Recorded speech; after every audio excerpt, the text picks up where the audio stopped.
To kick us off this evening, I'd like to introduce Jessica Sager, All Our Kin CEO, to welcome you.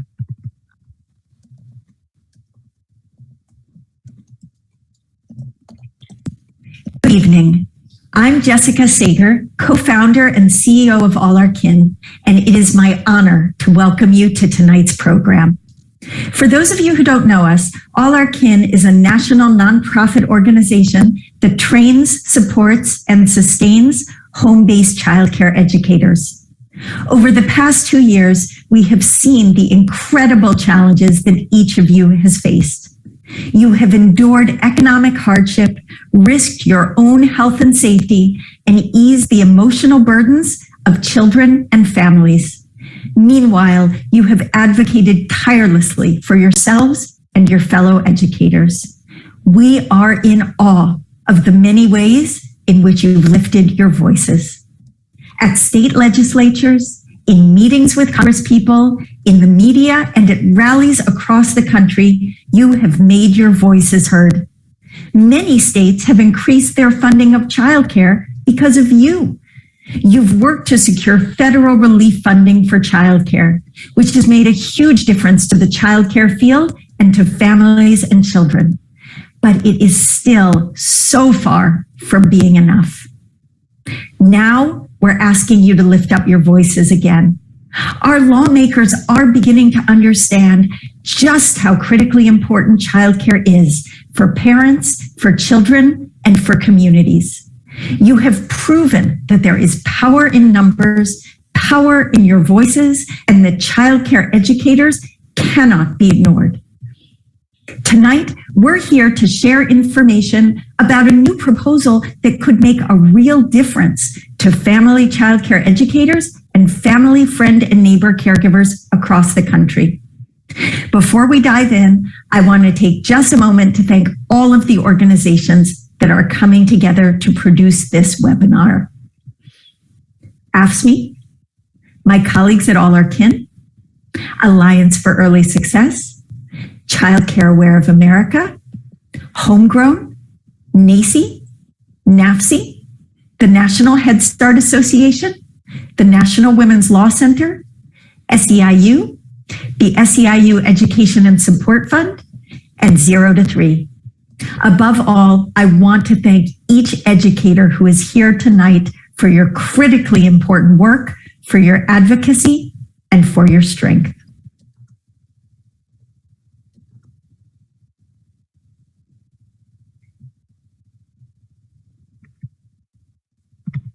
Thank you for those words, Jessica. And tonight's program is truly a collective effort, part of a huge mobilization across the country to secure long-term funding for childcare.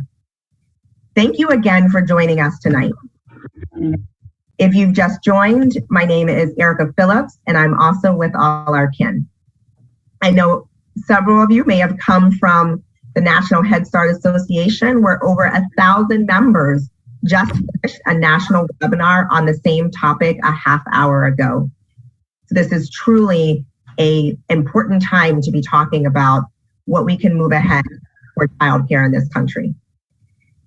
Meetings like the one that New York advocates held with Senate Majority Leader Schumer today are occurring all the week. Tomorrow, a number of our co-sponsors will hold a press conference at the Senate, and that's not all. You're part of an unprecedented movement of parents and providers from every type of care setting to turn up the heat on Congress and ensure that they increase childcare funding for providers and families. We are here because so many family childcare educators have said enough is enough and are demanding change. There are educators here from almost every state. And we made a decision to keep tonight's agenda very simple. We'll spend most of our time discussing the new federal proposal to fund childcare with some family childcare educators as well as national experts. And at the end, we'll take action together because we are the movers and shakers we need to demand more investment. So first, I want to start with a few housekeeping details. Our presenters will answer many of the questions you asked about the new federal funding proposal when you registered for this webinar. If you have additional questions about the proposal, please share them in the Q&A. You'll see the Q&A box icon at the bottom of your screen, and if you click it, you'll see where to add questions. We'll answer as many of these as possible tonight in the Q&A, and we'll also send these to you. So any that we don't get to, we'll send them after the webinar. If you have any comments and reactions, you can put them in the chat box, and that's also the place to answer and ask any questions about the Zoom technology. We know that home-based childcare providers, including family childcare educators, family, friend, and neighbor educators, have considerable policy expertise based on their work. I always say, if you want to know which childcare policies are effective, ask home-based providers what they think, and you'll come away with a wealth of insight. So tonight we'll hear from 3 home-based childcare experts who will engage 3 national advocates in a discussion about the new Senate proposal. So let me turn first to our educators and ask you to introduce yourself. First, I'll start with Ruth.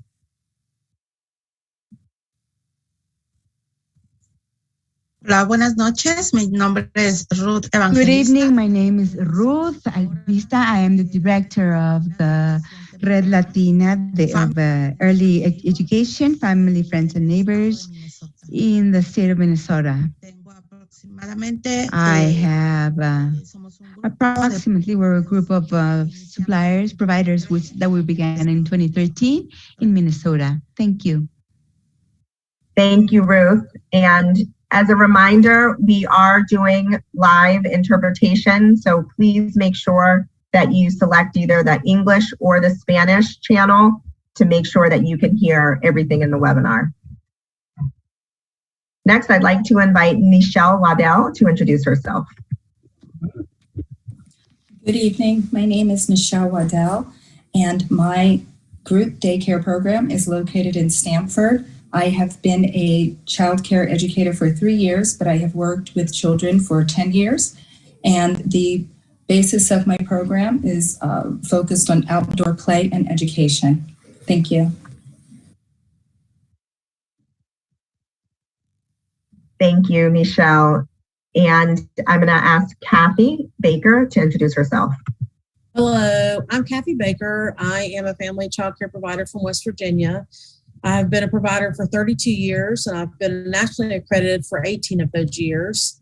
I'm also the president of our local association and the treasurer of our state association, and I'm also the state representative for NAFCC. Thank you, Kathy. And as I've shared, we are also going to hear from our national partners.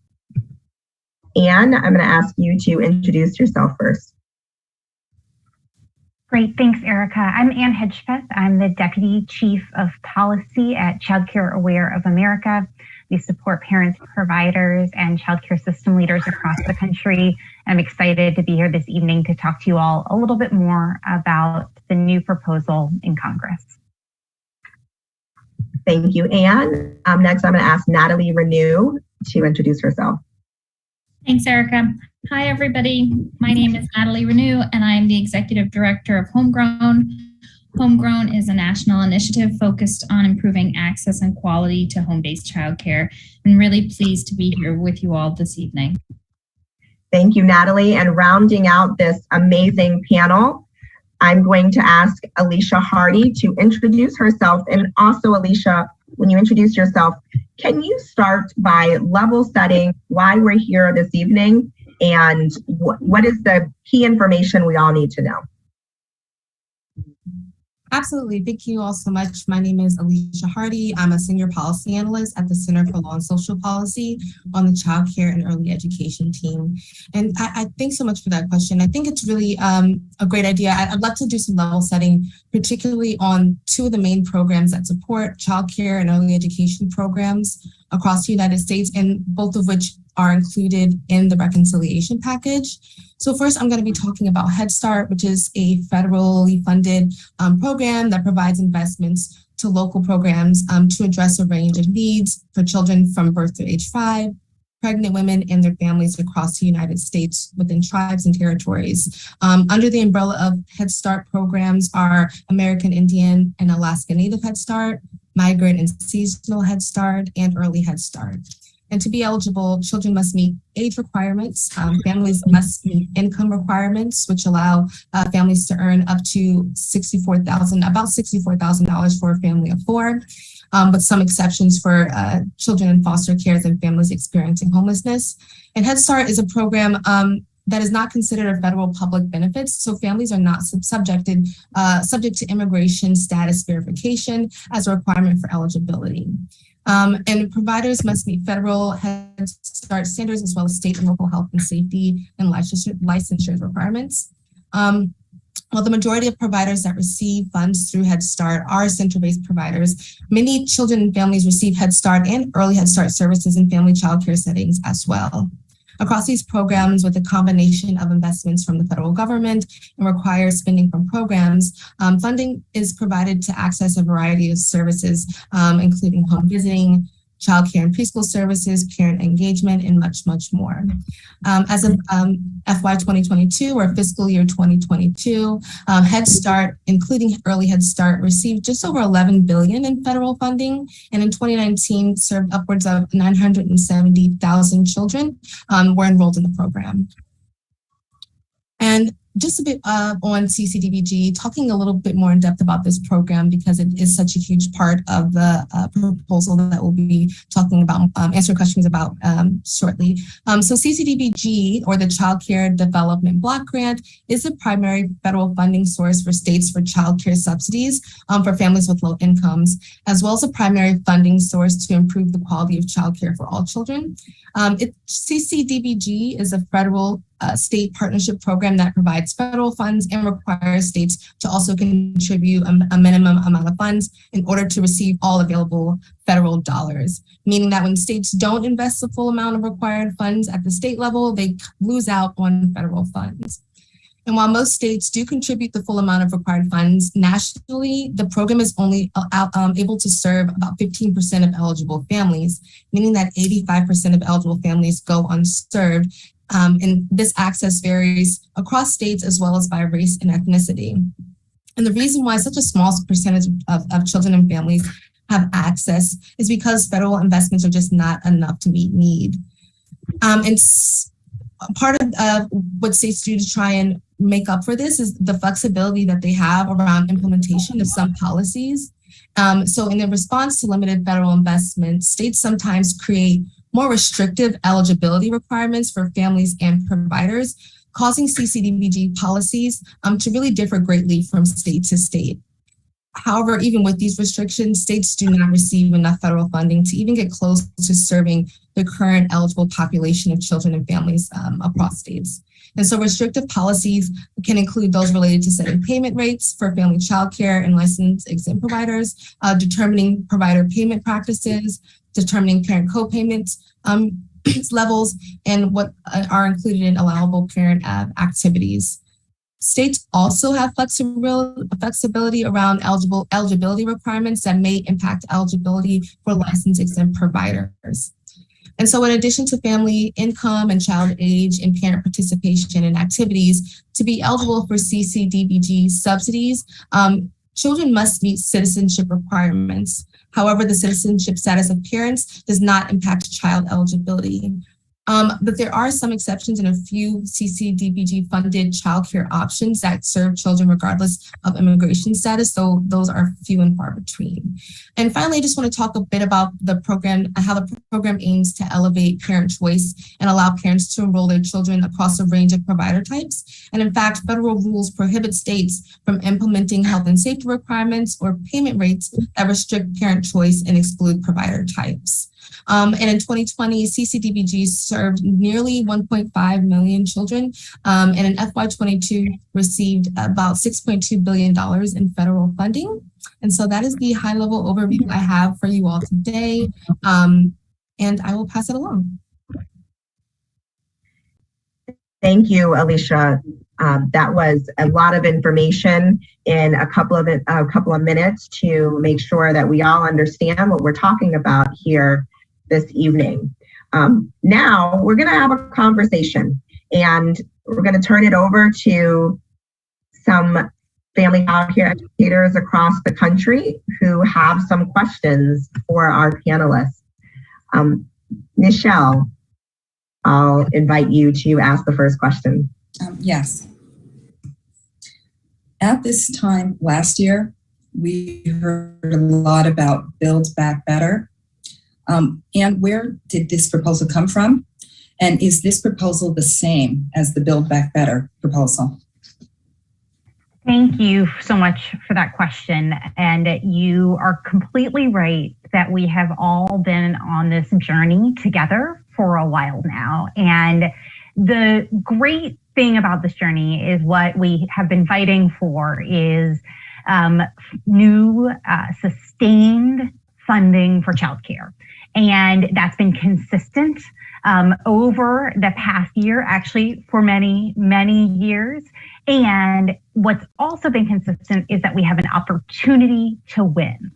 What has changed is exactly how the money for childcare would be structured or spent, and exactly how policymakers will go about getting it done. So I'm going to start by talking a little bit about what's at stake here, and that is getting funding for childcare.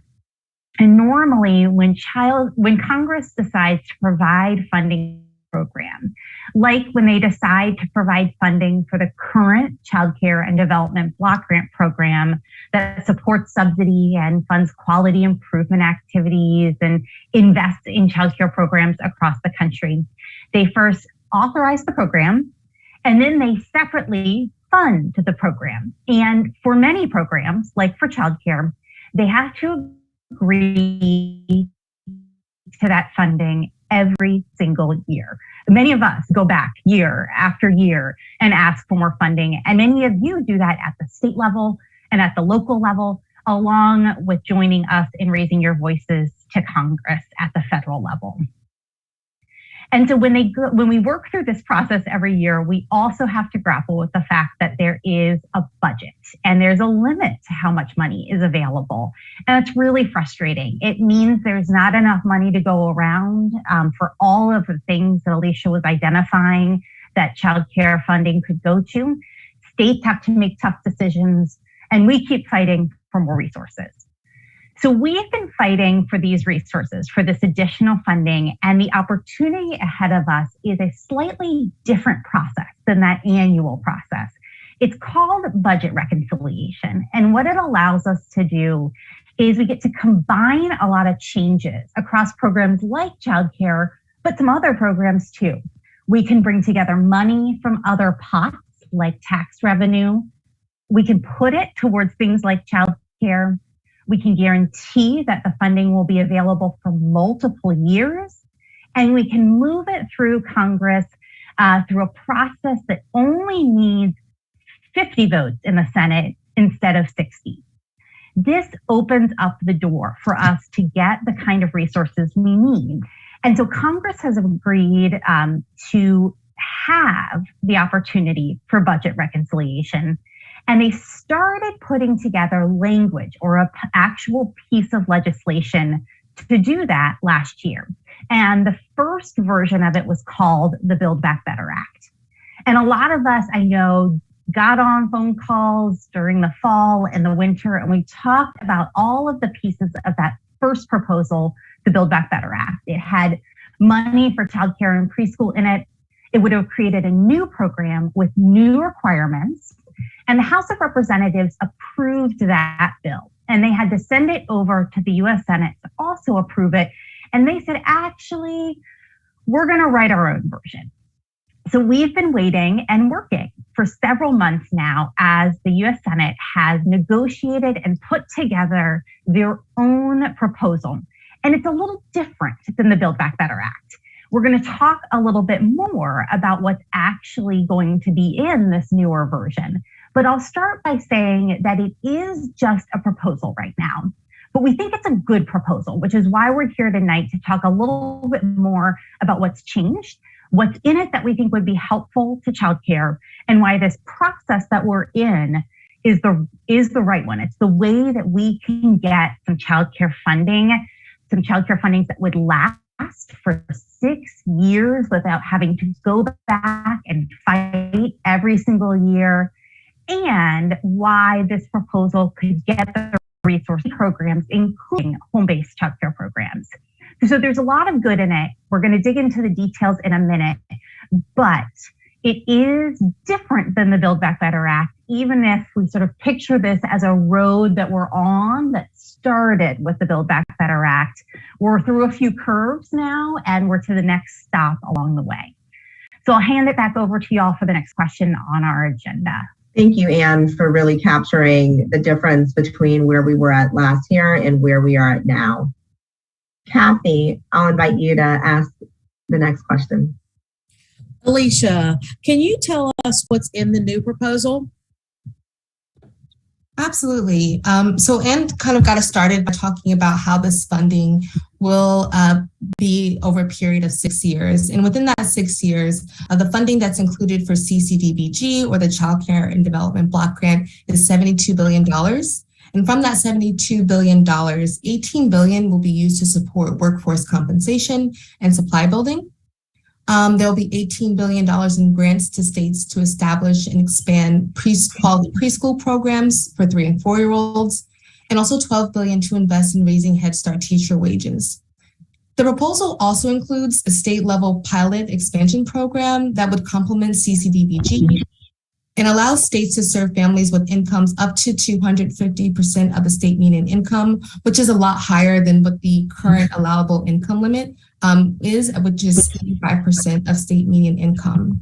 It would also limit out-of-pocket costs for families so that eligible families pay no more than 7% of their annual family income on childcare costs. And those costs would be on a sliding scale where families earning higher incomes would pay a larger portion, but no family within the pilot expansion program would pay more than 7% of their annual family income.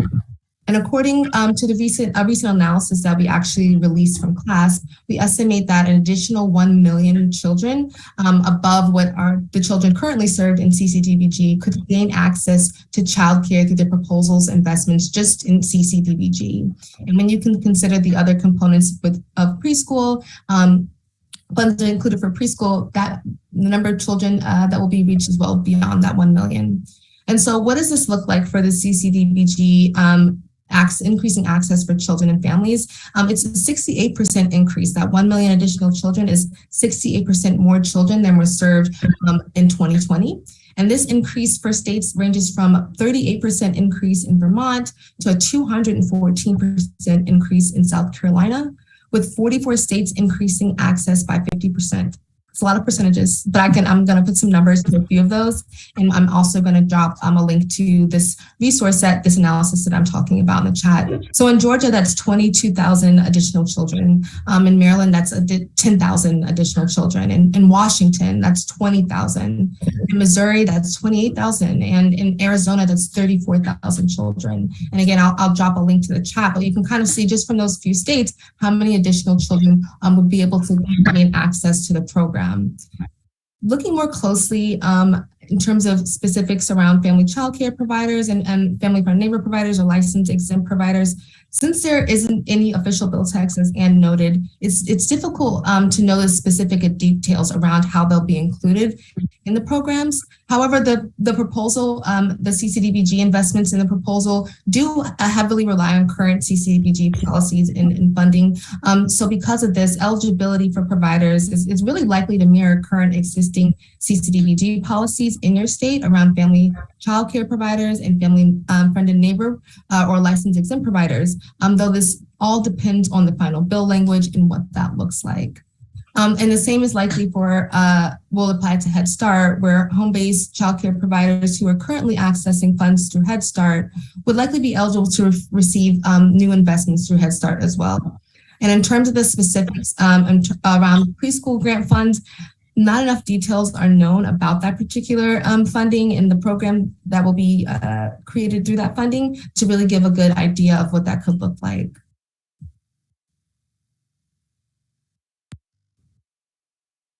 And I'll pass it back, sorry. Thank you. Thank you, Alicia. Wow. So we're talking about tripling the investment in CCDBG. That's a huge investment, and you laid out some of the places where those funds could go. Kathy, did you have a follow-up question? Yes. Thanks, Alicia. Can you tell me what's not in the new proposal? Yeah, sorry, I'm telling me. Absolutely, I'd be happy to talk about more about what we don't yet know in the proposal. And again, there's just a lot of unknowns right now because we don't have that official bill text available. And there just likely won't be a detailed proposal until there's more solid agreement around including childcare in the broader reconciliation package, and we're closer to a final reconciliation bill, since childcare and early education components are a smaller part of the larger reconciliation bill. And the unknown path forward is one reason for those unknowns, and the other is the level of available funding. We know what's in the current proposal, but the ultimate bill that is passed, that is we're fighting for it to be passed, could change that funding level, which would have significant impacts on what's possible. So we do know that the proposal triples CCDBG investments over the next 3 years. It provides investments in preschool, and it supports childcare and early education, workforce compensation increases, but we don't yet know the rules related to how states can invest those funds. And just one more piece there is because states have so much flexibility in policies within CCDBG, implementation will really be key to paying attention to that process to know what we could expect from the proposal. And we do know that many of the components previously included in Build Back Better around licensure, QRIS, and educational requirements to receive funding are not included in the investments for CCDBG, but they could be reflected in the pilot expansion program. So that's still all pending when we have final bill text. But that's a little bit about what we don't know, but we do know about the proposal. Great. Thank you, Alicia, and thank you, Kathy, for those questions about the proposal. Ruth, I'll turn it over to you to ask a question of our panelists.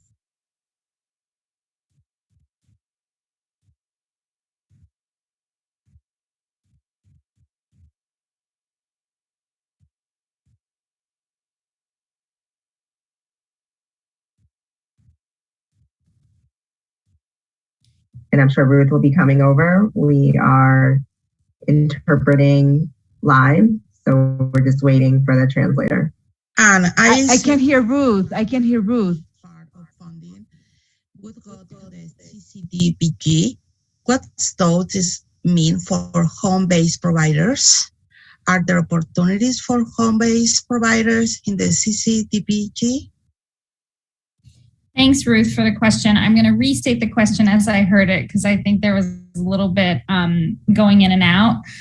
So the question is, how does expansion of the CCDBG funding support home-based providers? And I'm going to talk specifically about how it might support family, friend, and neighbor providers. I do want to be clear that this is the current childcare programs. So if you are a childcare provider, a home-based childcare provider, licensed or licensed exempt who currently receives childcare subsidy dollars, the expansion of these childcare dollars should impact you.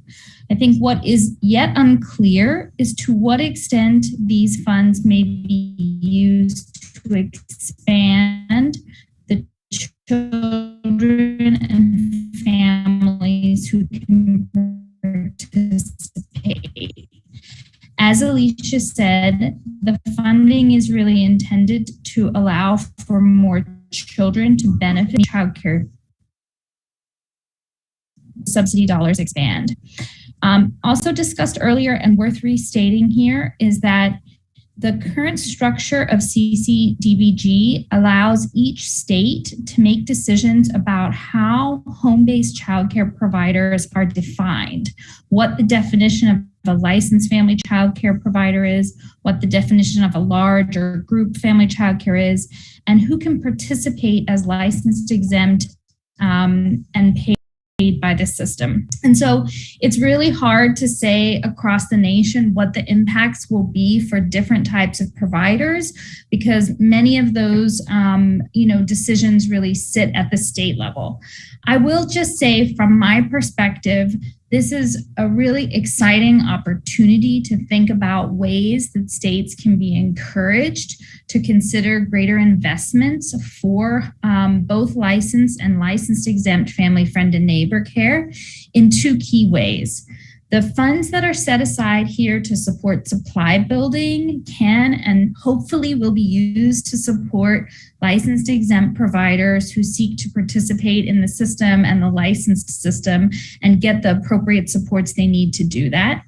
And then the expansion of the core CCDBG dollars should allow for more providers and more families to participate in the system.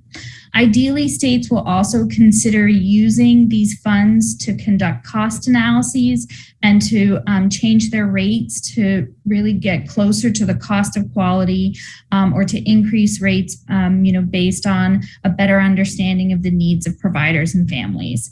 A lot is not yet known until we see more specific bill language. But from my perspective, this is an incredible opportunity to ensure that the federal dollars are available and that we work closely with the states to ensure that they prioritize both licensed and licensed exempt home-based providers in the implementation of these additional funds.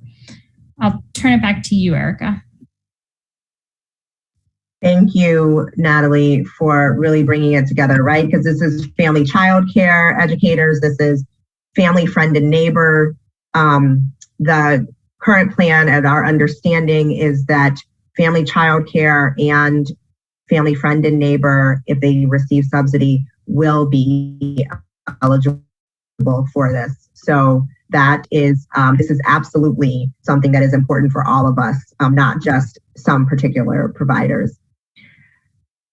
I'm going to next invite Michelle to ask a question for our panelists. Thank you.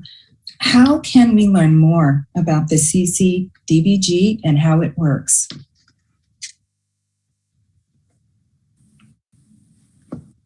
Anne, do you want to take it? Sure, I'm happy to share a few things here. I think what I will start by saying is actually just echoing something that's come up in a few remarks most recently, which is that there is one thing that's happening with this new proposal is that funding is going to flow through the current child care subsidy program. It has the potential to expand that subsidy program, both by reaching existing children who may not have access to subsidy but are eligible. Those are children that could be in your programs, in home-based programs already. It may make more children eligible, expand eligibility. Again, children who may be in your programs already. And it's going to build a few new grant programs within the current Child Care and Development Block Grant Program. So our current child care program, where the funds go to your state and they make some decisions, they're going to get a few pots of money to give out as grants. And we expect that those grants will be able to flow to people, to programs, even if they aren't currently serving a subsidy eligible child, but if they are licensed, regulated, or registered based on the state's rules. And I think that's most of us on this call this evening. Those grants, one type will be for compensation, so for wages and benefits. And also some of that money could be for increasing supply or investing in quality. So I've seen in the chat a little bit of a discussion about sort of which part of it is for me, and is it only about Head Start And the good news is that it's a lot of money, which means we might be able to set aside a current mindset about childcare funding where there's not enough money to go around. We might be able to put that money that is in the current TCDBG or current childcare subsidy program. Once it's tripled, we can put some of that money towards more kids and their subsidy payments to programs like yours. And we can get grants in the hands of childcare programs, including home-based programs that are licensed, registered, and regulated. And states can also support new programs that are coming into the supply. So there's a lot of good news here. The pre-K and preschool grants we expect will not be the same as the Build Back Better Act. So it won't be a new universal pre-K program. But at the end of the day, a lot of this is going to come down to states. Natalie said it, Alicia said it. We are fighting now. We're going to have to fight to see this implemented well. Every single comment in the chat is reminding me about how there's a constant push and pull, right? We are pushing to get the funds, and then we're going to have to pull on our state agencies to do the right thing with the money. And I think that's really important here in terms of how this will work. Great, thank you. And we have time for just one more question. I would encourage you all, you can continue to put your questions in the Q&A. We will be compiling this, and we will also be talking about what can you do with some of the questions and comments. Last, I'm going to ask Kathy to share our last question with the panelists. Alicia, how likely is it that this proposal will be enacted? Yeah, thanks for that, Kathy. I mean, right now is go time. Since this all has to happen by the end of this fiscal year, which is September 30th, it's essentially a now or never type of situation to be able to get the robust long-term funding that we need. But predicting how likely it is to pass is almost impossible. We really thought that we'd have this done in December, and 6 months later. There's just a lot of unpredictability, uncertainty. But I'm happy to talk a little bit about what's needed to get the bill passed. What does that path forward look like? And so in the coming weeks, before we get to that September 30th deadline, the next steps on the Hill are twofold and are focused primarily on the Senate right now. It's to get to a place of agreement on a final revised reconciliation bill and ensure that in that bill, there are investments included for childcare and early education, ideally reflecting the Murray-Cain proposal that we've talked about today. In order to get it passed in the Senate, you need the 50 votes. Anne talked a lot about this already, and they would have to have the same bill in the House and the Senate in order for it to go to the president's desk and be signed.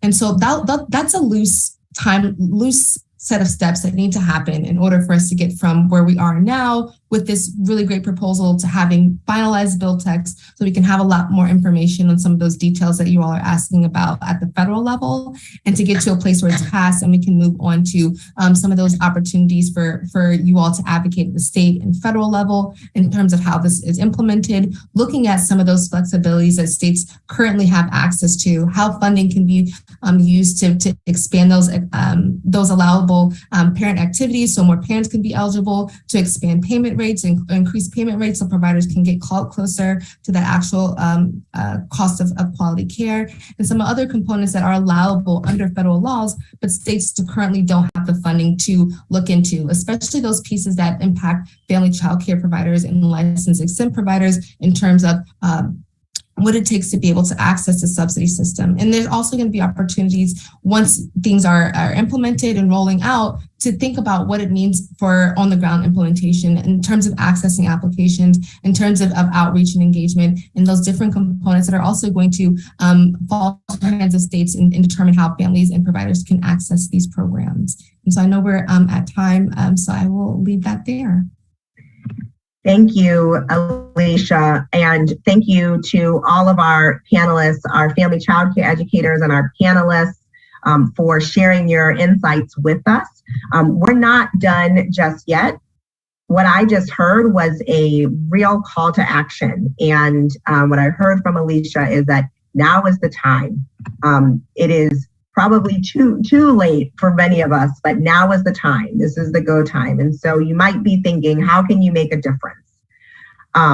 You may have heard talk about reaching out to senators this week over the prior months, and you may be wondering whether anyone is really listening. After all, it's not easy to reach anybody on the phone, but you're sending emails, multiple emails. And so we decided to lift the veil on what happens in a congressional office when you contact your member and talk a little bit more about, is anyone listening?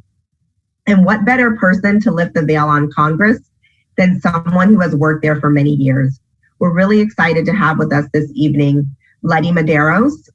She worked for Congresswoman Rosa DeLauro for 20 years and works with the Senate Help Committee, which supports, deals with childcare issues. She currently works with the National Women's Law Center and has a key role in pushing childcare forward in Congress. Letty, I want to invite you to share with us, are members paying attention to communication from their constituents? How can we be as effective as possible in making sure that this passes? Yes, thank you so much. And thank you for the introduction. It's wonderful to be here with you all tonight and see this great turnout. Are members listening? Yes. And in the old days, the faxes, but now I suppose the emails and even texts show up in mass at a given time. Members will get the attention that will pay attention that they need to an issue. They have usually in the House 1 or 2 staffers, in the Senate more than 2, maybe 3 or 4 staffers taking in the calls and the emails and making sure that they don't lose any of them. And everyone that writes in gets a response, whether by writing or over an email. Sometimes it's just email these days. But the staffers have to prepare reports to the members of Congress and the senators on a weekly basis. They have to share it at the staff meeting that usually we used to have every week, staff meetings, and a written report. There's an activity report that staffers have to prepare for senators. Report goes to the congressman and says, on the Alaska rainforest, we received 150 letters and emails. On the tax break for insurance brokers, we received 4 letters, and so on and on and on. I would tell you that if a member receives more than 50 or 100 communications a week on a single issue, they're paying attention. Different forms of communication. There are all those form letters or form cards that people sign. That will get your attention. That will get their attention because they're saying there's someone out there organized trying to make this happen. But the most effective way is people in the field doing it out of their own volition, out of their own desire for change. I have seen the activity of regular citizens kill bills and kill major things. One time, I remember very clearly in 2006, a big immigration reform bill spearheaded by Senator Kennedy and McCain was literally killed by the influx of anti-immigration communication with members of Congress through faxes, emails, and visits. Organized campaign that overwhelmed the Congress and put the fear of God in those people that they should not do anything to fix the immigration problem. That was an example of, in my opinion, a very bad deal. And it has also worked in many other ways. I worked in appropriations many years, and one time we got flooded with emails and letters and visits on education technology. Well, it was the result of a very well-organized group on education technology, and the funding had to increase, and it started going up and up and up and up. When you call or when you write, the member is not grabbing your information for a background check. So, your status does not matter. What matters is that you have an address that corresponds to their district or their state. So I worked for a Connecticut member for a very long time. If I got a call from Texas, very courteously, I said, let me get you your congressman, in Texas is so-and-so, and his number is so-and-so. We are responding to our constituents. and your status really doesn't matter. So I would encourage you in Spanish, English, in whatever language you speak, communicate with your member. There are issues on childcare. If there was a flood of incoming right now, I cannot tell you how effective it would be. Because the whole idea of outside pressure, and my former boss, Ms. Doloro, man, she really gets it. Because whenever she's trying to pass a bill, she calls everyone outside and says, I need your help. Because the institution responds to inside negotiations and pressures and all the politics of it all, but it also responds to outside pressure. And if your opponent has a list of, you're going to lose. So the idea right now is to flood the Congress, House and Senate, with the message, child care has to be in reconciliation, and create an environment and an atmosphere where it's inevitable. If not, they will be held to pay. And all these questions that I'm seeing on the chat, they're all really important, and they can be figured out with regulations, with legislative report language that gets written. Currently we have an administration that is friendly to childcare providers. It will get figured out if it gets passed into law. But we need, one, to be in the package, and two, we need to get it passed into law. So I cannot encourage you more intensely than to flood the Congress. One more example, and I'll stop now and take questions. When the previous president won in 2016, and I was working for Senator Murray, we did the confirmations for HHS, education, and labor. Over a few days, we against the labor guy. We ended up defeating him. The attorney justice, we received 150 calls. And all of us, from the highest level of the chief of staff to the deputy to, I was director of labor, we were helping. All of us had to help to respond to the inquiries. It was overwhelming. And let me just tell you one more thing. This is a boost to the member of Congress, because many times they know that they're in an unpopular institution with like 10, 13% approval. And when they get an influx of, it makes them feel like what they're doing matters. And that really counts to make it all work. So I'll stop there and take any questions that I may answer.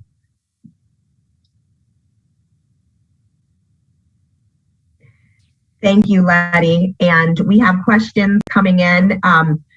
One of the main questions is, what can people, very specific action, and we want to walk you through, what can you do? The time is now, and we have to flood our legislators. So there are 500 of us on this webinar.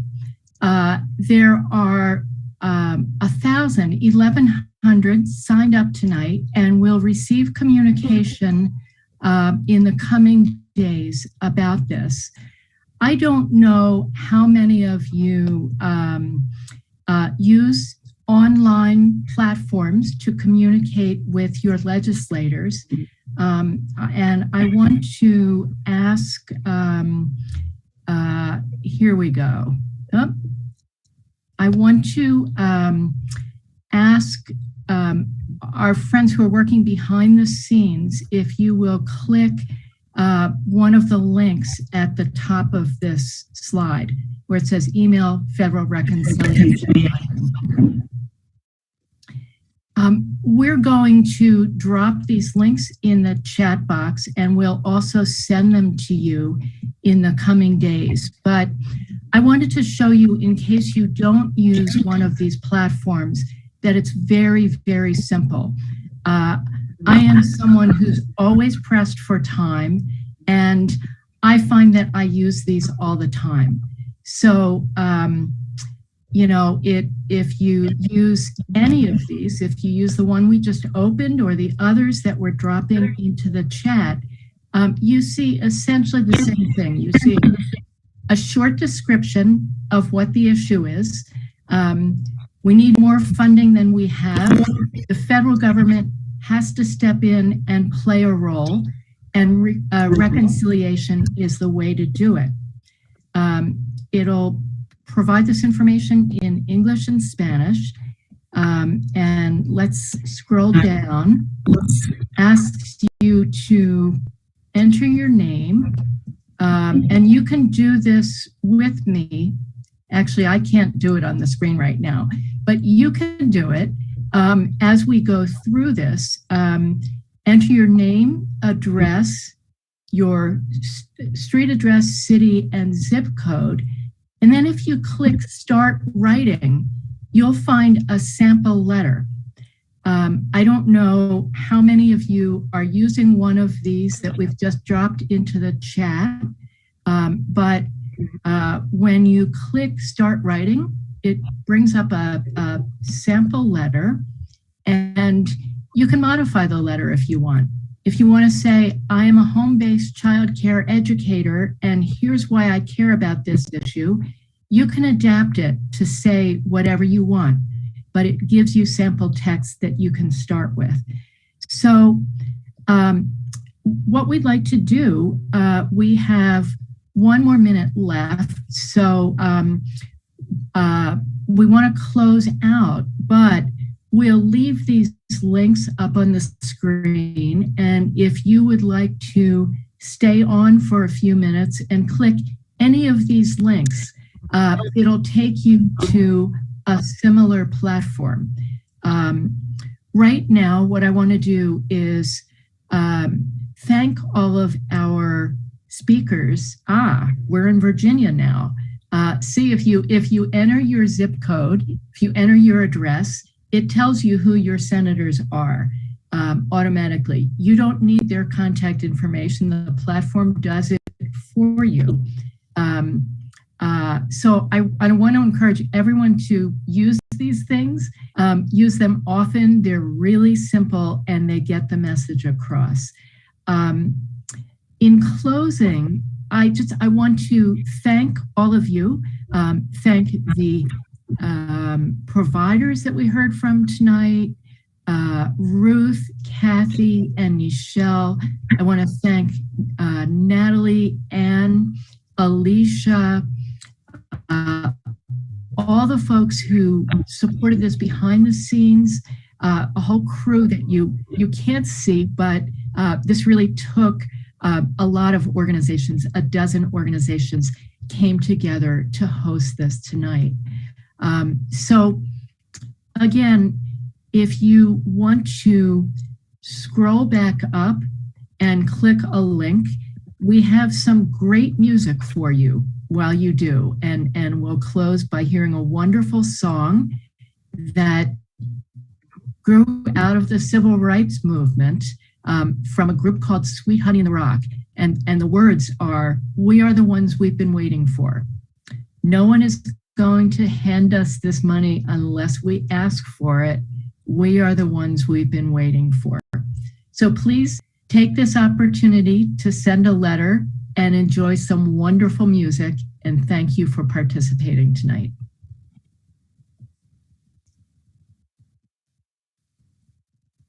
We are the ones, we are the ones, we've been waiting. We are the ones.